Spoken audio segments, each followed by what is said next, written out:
Alhamdulillah Alhamdulillahilladzi arsala rasulahu bil huda wa dinil haqqi liyuzhirahu 'ala dini kulli walau karihal musyrikun.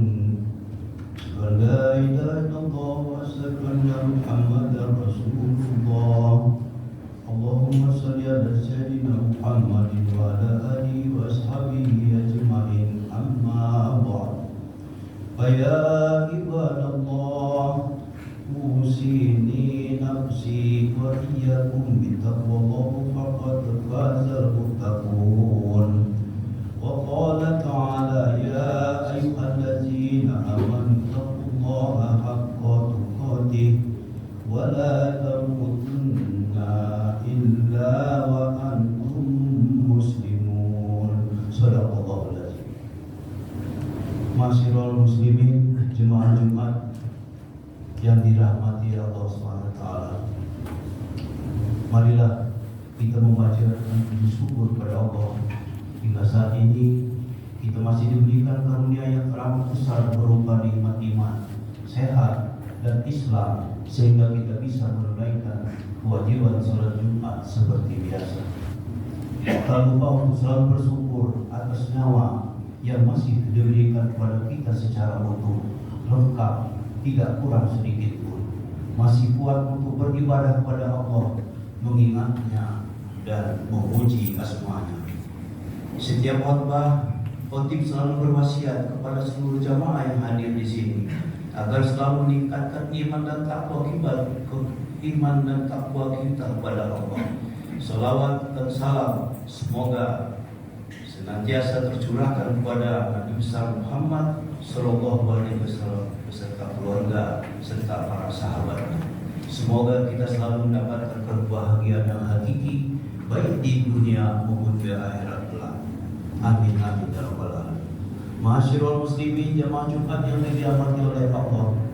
Dalam pembukaan khutbah saya menyampaikan potongan ayat dari Al-Qur'an surah Ali Imran ayat 102.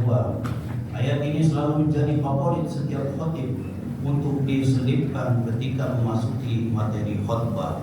Ayat ini diucapkan berulang-ulang tanpa henti dari Jumat ke Jumat, khutbah ke khutbah. Allah berfirman, ya ayyuhallazina amanu taqullaha haqqa tuqatih wa la tamutunna illa wa antum muslimun. Wahai orang-orang yang beriman, bertakwalah kepada Allah dengan sebenar-benar takwa kepadanya, dan janganlah kamu mati kecuali dalam keadaan muslim. Dari ayat ini khotib selalu berpesan terkhusus bagi diri saya sendiri maupun seluruh jamaah yang ada di sini. Mari kita sama-sama mempertebal iman dan sadar untuk meningkatkan amalan-amalan yang mendekatkan diri kepada Allah Subhanahu wa taala. Sebab umur tidak ada yang tahu. Umur kita sampai di mana itu misteri dan rahasia Allah. Ma'asyiral muslimin, jemaah Jumat yang dirahmati oleh Allah. Kematian adalah salah satu hal yang pasti di dunia ini. Namun pertanyaan yang muncul selanjutnya adalah, sudahkah kita mempersiapkan kematian? Apakah kita sudah siap untuk menghadapinya? Apakah kamu sudah tahu bahwa kita hidup di dunia ini tidaklah lama? Apakah kamu sudah memanfaatkan waktu di dunia dengan baik dan menanam amal kebaikan kepada sesama hamba Allah? Sejak lahir, takdir kita telah ditentukan oleh kenyataan bahwa suatu saat nanti kita pasti akan menghadapi kematian. Kematian adalah hal yang tidak bisa ditawar dan dinegosiasi oleh siapapun, dimanapun dan dalam keadaan apapun.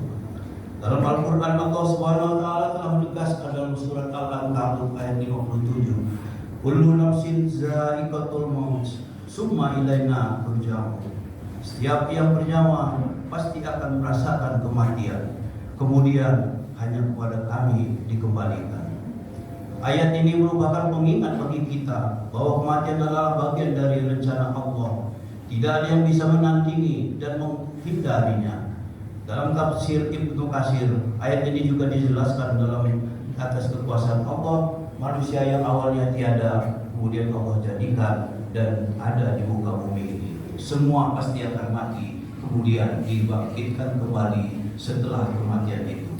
Masyiral muslimin jamaah Jumat yang dirahmati oleh Allah, serentetan pertanyaan seputar siap atau tidaknya kita dalam menghadapi kematian ini bisa kita perhatikan dari berbagai sudut pandang. Apakah iya kalau kita sudah siap untuk mati sekarang, maka sudah siap juga dengan perbekalan yang kita punya? Kalau kita mati, apakah sudah siap dengan perkara yang ingin kamu bawa ke sana? Tanyakan pada diri kita masing-masing, siap atau belum? Ada banyak perkara yang perlu dituntaskan, baik perkara yang dibawa ke alam kubur atau perkara yang tertinggal. Pertama, dari sisi keluarga, jangan merasa dirimu telah siap untuk menghadapi kematian jika masih meninggalkan keturunan yang lemah, terutama dalam hal kesejahteraan dan keimanan. Allah berfirman dalam Quran surat An-Nisa ayat 9, وَلْيَخْشَى الَّذِينَ لَوْ تَرَكُوا مِنْ خَلْفِهِمْ ذُرِّيَّةً ضِعَافًا خَافُوا عَلَيْهِمْ فَلْيَتَّقُوا اللَّهَ وَلْيَقُولُوا قَوْلًا سَدِيدًا. Hendaklah merasa takut orang-orang yang seandainya mati meninggalkan setelah mereka keturunan yang lemah.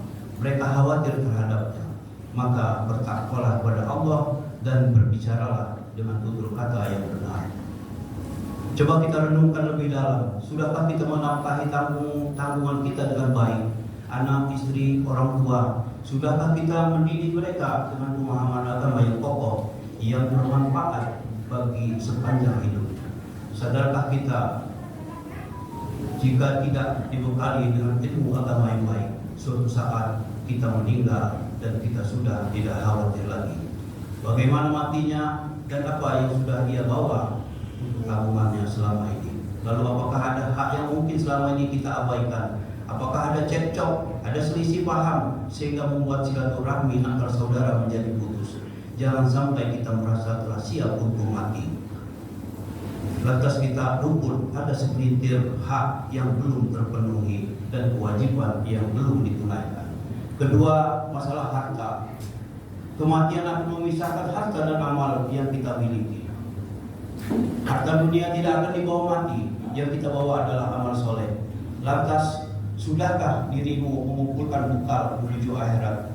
Rumah mewah, harta warisan, uang miliar-miliaran, jabatan, tahta, pangkat, apapun segala perhiasan dunia tidak akan dibawa mati. Namun amal saja yang membawa kita sepanjang perjalanan menuju akhirat. Yakin semuanya aman? Mari kita renungkan kembali. Sudah siapkah kita untuk mati? Ketiga adalah masalah amal.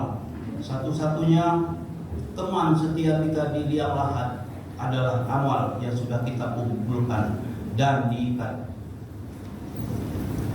dalam celengan selama kita di dunia.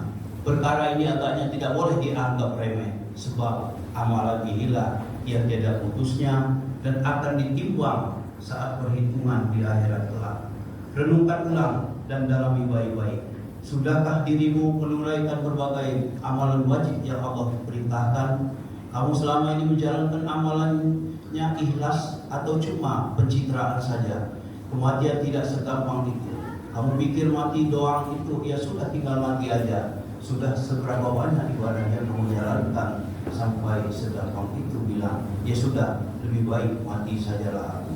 Selagi masih ada di dunia, segeralah sadar untuk memperbanyak amal soleh, lebih bekal nanti di akhirat. Perbaiki sholatmu, tunaikan zakatmu, takalah puasamu, dan semangatlah untuk mencari amal sebanyak-banyaknya. Kaum muslimin rahimakumullah. Al-Imam Al-Qurtubi rahimahullah berkata, siapa yang banyak mengingat mati, dia akan dimuliakan dengan 3 perkara. Bersegera untuk bertobat, hati merasa cukup, dan giat atau semangat dalam beribadah. Sebaliknya, siapa yang melupakan mati, dia akan dihukum dengan 3 perkara. Menunda taubat, tidak ridho dengan perasaan cukup, dan malas dalam beribadah. Maka berpikirlah, wahai orang yang tertipu, yang merasa tidak akan dijemput kematian, tidak akan merasa sekaratnya, payahnya dan pahitnya peristiwa kematian. Cukuplah kematian sebagai pengetuk hati, membuat mata menangis, memupus kelezatan, dan menuntaskan angan-angan. Apakah engkau, wahai anak Adam, mau memikirkan dan membayangkan datangnya hari kematianmu dan perpindahanmu dari tempat hidupmu yang sekarang? Ma'asyiral muslimin, jemaah Jumat yang dirahmati oleh Allah, kematian bukanlah akhir, tetapi awal dari perjalanan menuju kehidupan selanjutnya, yaitu akhirat. Maka dari itu, kesiapan menghadapi kematian adalah tugas yang harus kita penuhi sepanjang hidup kita. Saya mengingatkan untuk seluruh jamaah agar selalu merenungkan kematian, mengingat Allah, dan hidup dengan penuh rasa syukur atas setiap hari yang kita miliki. Sebagai penutup khotbah, ada satu hadis bahwa perbanyaklah mengingat kematian. Seorang hamba yang banyak mengingat mati, maka Allah akan menghindarkan hari, maka Allah akan menghidupkan hatinya dan diringankan baginya akan sakitnya kematian. Hadis riwayat Ad-Dailami. Semoga Allah memberikan kita kekuatan dan petunjuk untuk selalu siap menghadapi kematian dengan hati yang tulus dan penuh iman. Amin amin. Barakallahu li wa lakum bil Qur'anil azim wa nafa'ni wa iyyakum bima fihi minal ayati wa zikril hakim wastaghfiruhu innahu huwal